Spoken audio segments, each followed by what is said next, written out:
Hello, and welcome to this channel.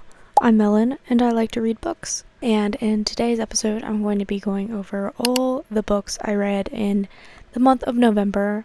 Read/listened to, because I count books that you listen to as books that you've read because you know the story.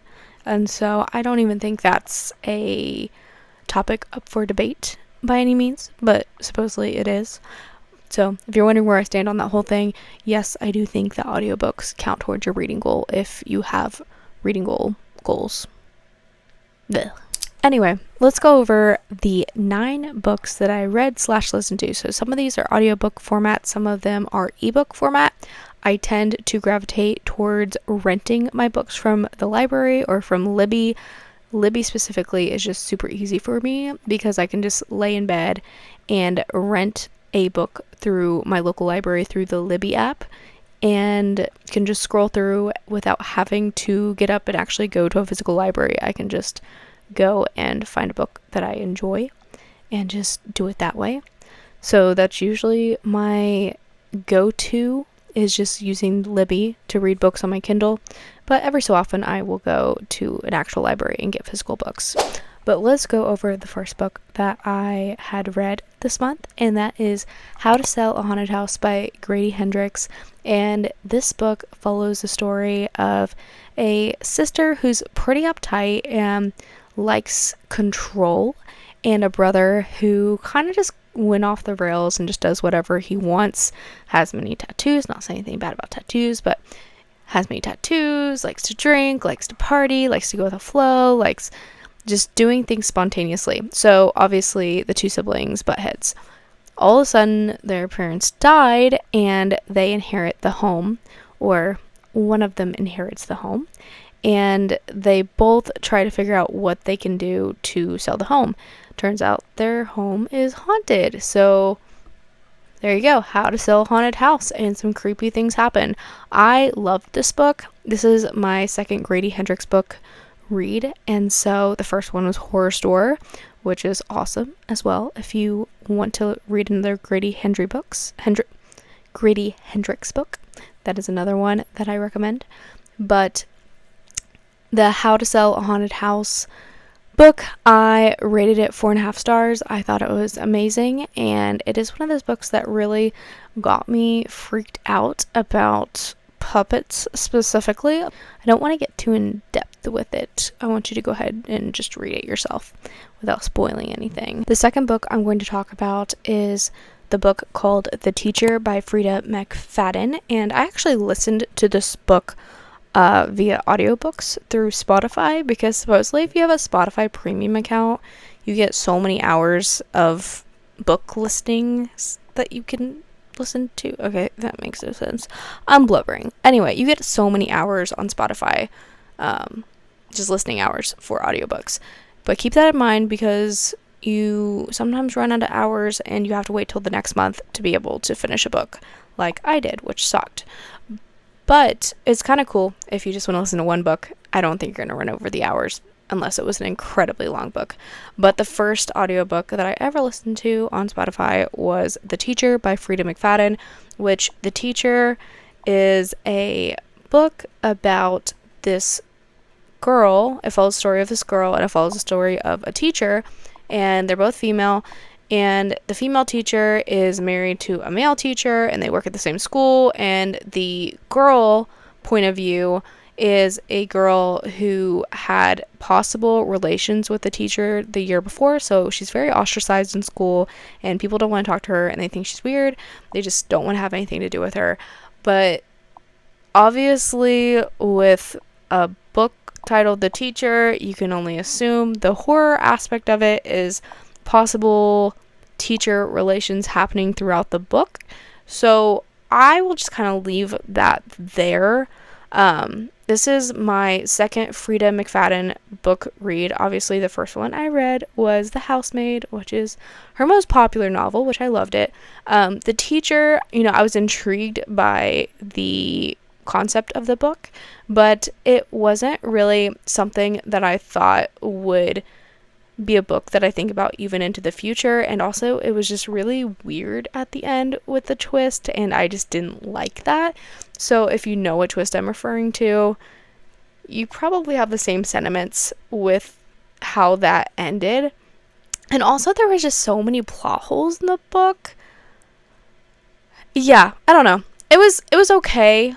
It wasn't one that I would suggest that other people read. So I gave it 3 stars. The third book I read, because I needed a break from the horror books and the thriller books, was a book by one of my favorite authors, Joanna Myers, and she wrote a book called Echo North. So this story is a fantasy.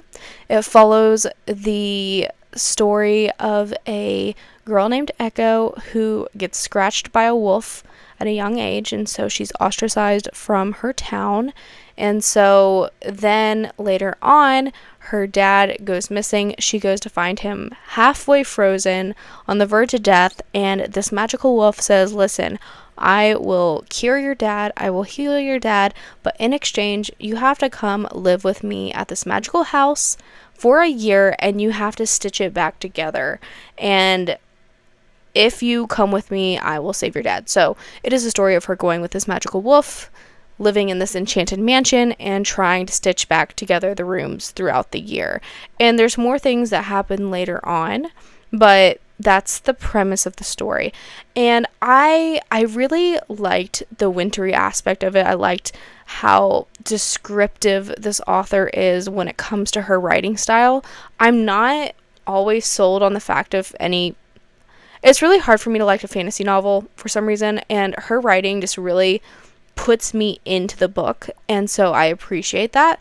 But at the same time, this book just had so many different things and aspects going on in the book that got a little confusing and made me a little bored, because there's just so much going on that it was hard for me to want to pick it up and read it, if you catch my drift. There are plenty of books that I think a lot of us have read that is kind of hard to follow along and to want to continue to read it. It was one of those books. I gave it 3.5 stars because I thought it was written really well. I did like the more Scandinavian, Norwegian aspects of the book, and she also had written at the end of the book that this was a retelling of a folktale that had been written. I'm not exactly sure what it was called, but you can look it up. So I appreciated the research that went into it. I appreciate her writing style. I just think it was a lot for me. So 3.5 stars on that one. Next book I'm going to talk about is a book that I actually rated 5 stars, and that is a book called The One by John Marrs. And this was my first John Marrs book, and I'm starting to want to just engulf all of his writings because they're very sci-fi like, they're very dystopian like. Think about Black Mirror. If you like the show Black Mirror on Netflix, you would love anything that John Marrs writes. He's incredible. So The One basically is this society where you have the option of sending off your DNA to find your one or your match. And so the premise of the book is that you only have one soulmate, and that's it, based off of your genetics. But with having the one, obviously serial killers are going to have their one. People that have a sketchy background, they're going to have their one. Everyone's going to have a match.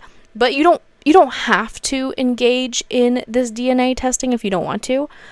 So it's not forced by any means, but you get the option to. So it does follow the POV of multiple couples and just what they go through.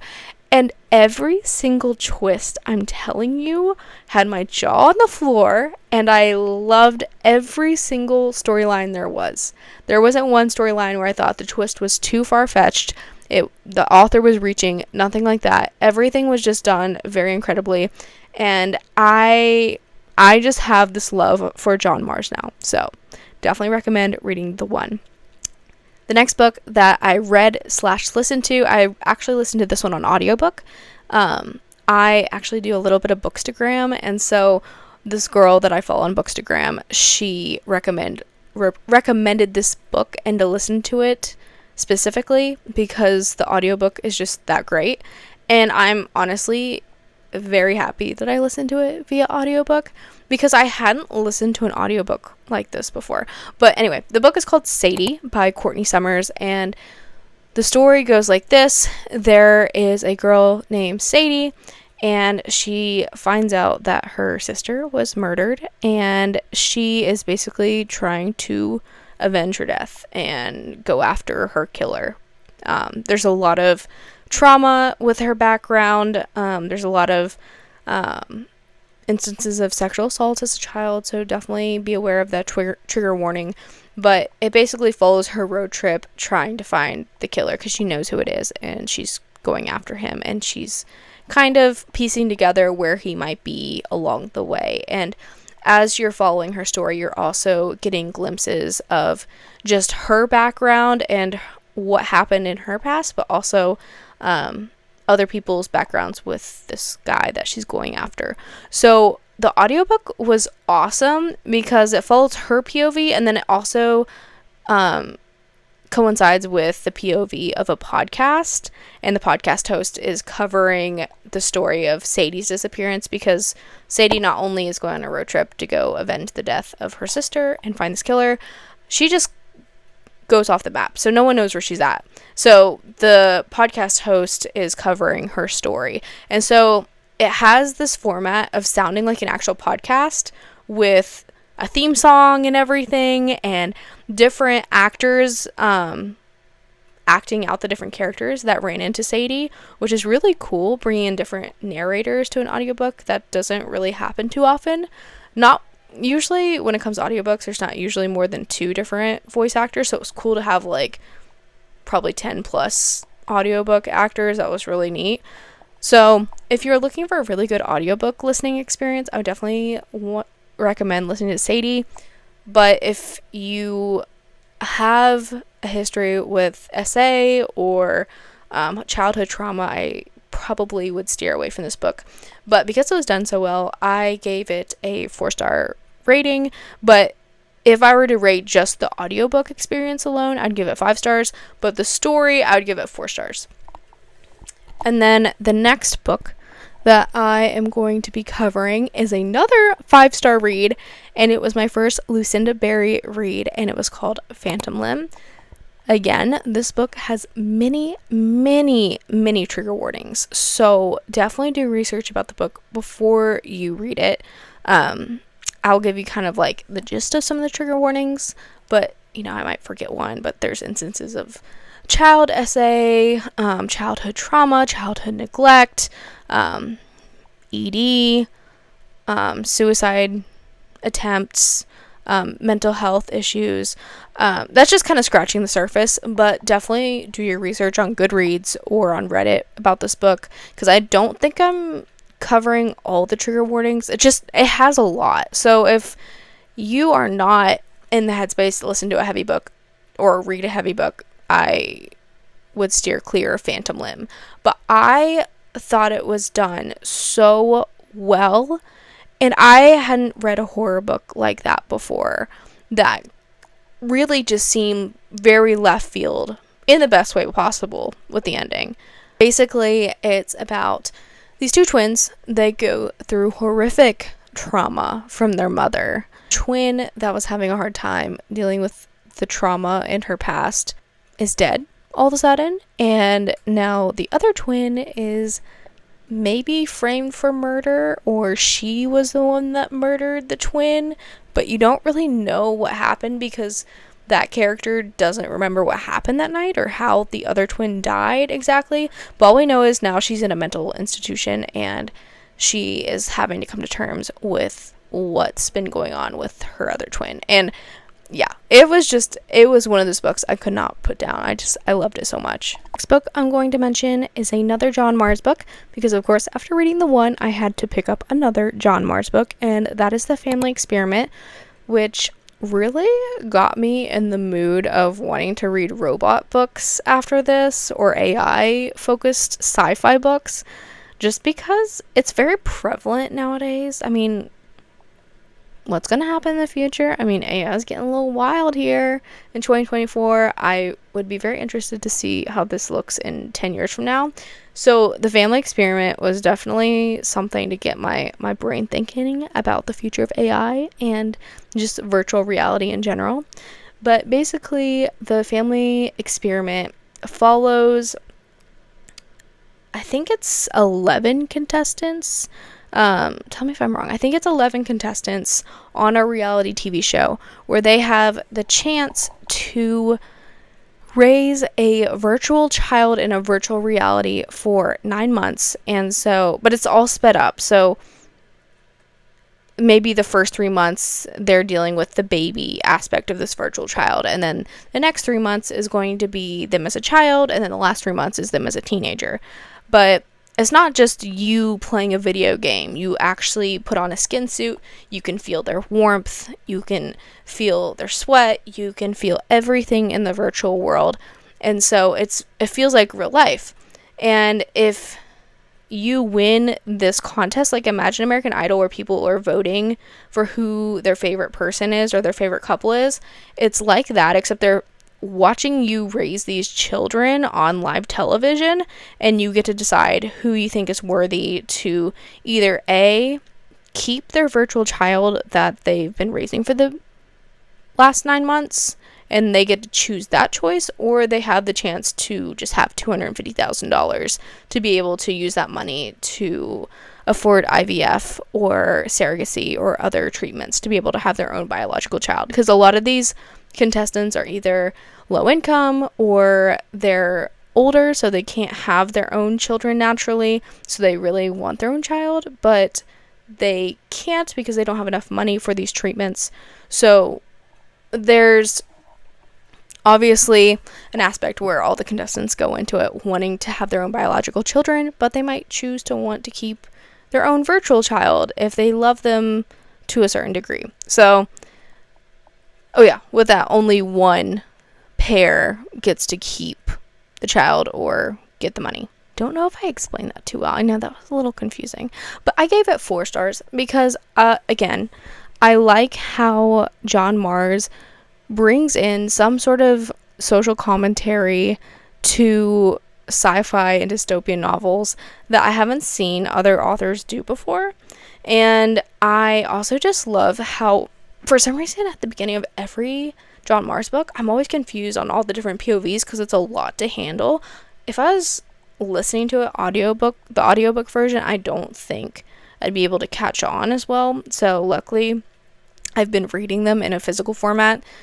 But I enjoy the different POVs, even though they're confusing at first. They all just have so much meaning, and the twists are always incredible. So, gave that one 4 stars. Continuing on with my sci-fi dystopian kick, the next book I read was called Annie-Bot, which is about this robot who is a cuddle bunny, which is basically a sex robot named Annie, and Annie is bought and owned by Doug, and so obviously they have lots of sex, but also they're kind of in a relationship, which is, from what I gather in the story, very different than other people who buy cuddle bunnies. Usually it's just for the sex, but Doug and her relationship is different because they actually act as boyfriend girlfriend, but it's weird because he's very demeaning, very bossy. Obviously doesn't treat her like a human, but kind of does at the same time. So it definitely has this ethical dilemma that you think through when you read the book of like, okay, do robots deserve human rights, or are robots just robots and we have to see them as that? And so it was a really interesting story, to say the least. But I do have to say it was one of those books that made me not really want to pick it up as much, just because I got bored because it was a lot of the same thing over and over again, and the climax at the end wasn't really worth reading the whole book. So I gave it 3.5 stars. Thought it was interesting. It was a read. Interesting concept, but I wouldn't say it would be one of those books that I would recommend to other people. And the last book I read this month was A Touch of Jen, and this was a book that was recommended by a lot of people that read weird lit or read horror books, and it's this book that I went into thinking it was going to be about parasocial relationships and just how obsessed some of us become with certain figures that we see online, but it had this weird twist halfway through that just didn't even coincide with that. So it felt like I was reading two different stories. So I think if it kept on the same parasocial commentary route, I would have liked it, but the twist at the end, or the twist halfway through, that didn't even match up with the first half of the book just kind of threw me off. But basically, Touch of Jen follows this couple, and the guy in the couple, he is obsessed with his former coworker who posts all over social media her travels, pictures of her boyfriend, expensive drinks, yada yada, and he's just obsessed with her, and he likes looking at her social media all the time. And his girlfriend that he has is also obsessed with this girl, Jen. Jen is the girl that's on social media. So the couple is obsessed with Jen. And then they go on a trip with Jen randomly because they run into her at a store. And so they end up going on a trip with her. And things just get twisted from there. So that's kind of the summary of it. Again, I think I would have enjoyed it more if it kept on that parasocial route of just them being so infatuated with someone they barely know via social media. But it had a weird paranormal twist later on, and that might have been spoiling it. Anyway, I gave it 3.5 stars. I liked the cover of it, and I think that's why a lot of people read it, is because they like the cover of it and they're intrigued by the cover because it's well done. It's a nice illustration, you know? But yeah, I don't know. I think it's definitely one of those books that's overhyped in the weird lit community, and I'm starting to realize more and more so that the weird lit books are all overhyped. Maybe not all of them, but many of them are, and I feel like a lot of people just read them because they have pretty covers. And that's probably very controversial to say, but I'm starting to realize that because, I mean, I've been intrigued by the pretty covers, and I read these weird lit books, and I'm like, what the hell did I just read? Yeah, if you know a weird lit book that's actually really good, do comment down below some of your recommendations, because I haven't found one that I've really enjoyed yet. But with that said, that is all my reads / audiobooks that I read / listened to in the month of November. If you had a successful reading month, good for you. If you didn't, that's okay. You're still a reader. And I'm here for every type of reader, whether or not your goal is 100 reads in a year, or if your goal is just to read a book every so often. You know, I'm not here to judge. I'm just here to share about books. So if you have a book recommendation for me, do drop it down below. I do enjoy reading horror books, thrillers, and the weirder type of books. But now I'm starting to question whether or not that holds true or not. Put your recommendations down below, because I would like to hear from you all, because I don't want this just to be a one-sided conversation. That's boring. But with that said, I'm going to hop off here, and I'm just going to drink a glass of wine. That's it. It's a beautiful Saturday. Have a good one. Bye.